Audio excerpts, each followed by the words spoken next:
Taiwan के मुद्दे पर सुपर पावर अमेरिका और चीन के बीच घमासान थमने का नाम नहीं ले रहा है।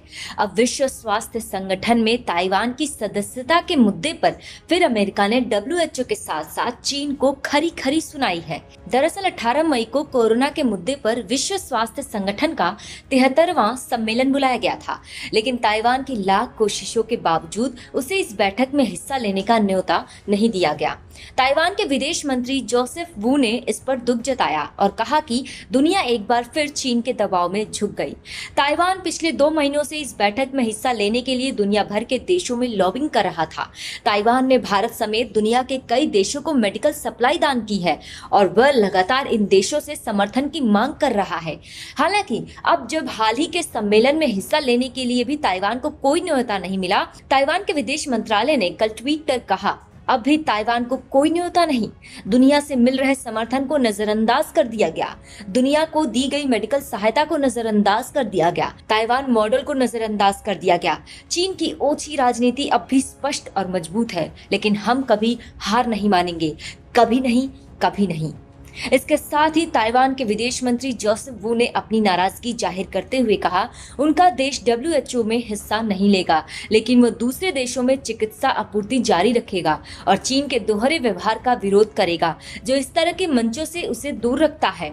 वो इस बात पर सहमत है कि बैठक में उसकी भागीदारी को लेकर साल के अंत में चर्चा की जाएगी, जब कोरोना पर थोड़ा नियंत्रण किया जा सकेगा। इस खबर के सामने आने के बाद अमेरिका ने भी डब्ल्यूएचओ और चीन पर मौखिक हमला बोल दिया। अमेरिका के विदेश सचिव माइक पॉम्पियो ने डब्ल्यूएचओ के अध्यक्ष टेड्रोस पर आरोप लगाते हुए कहा, टेड्रोस के पास इस बैठक में ताइवान को बुलाने के लिए सभी कानूनी अधिकार हैं, लेकिन चीन के दबाव में आकर उसने ऐसा नहीं करना ही सही समझा।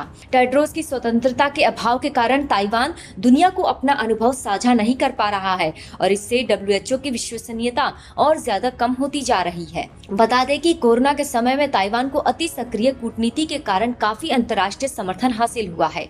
ऑस्ट्रेलिया, न्यूजीलैंड और अमेरिका जैसे देश खुलकर डब्ल्यूएचओ में ताइवान की सदस्यता का समर्थन कर चुके हैं।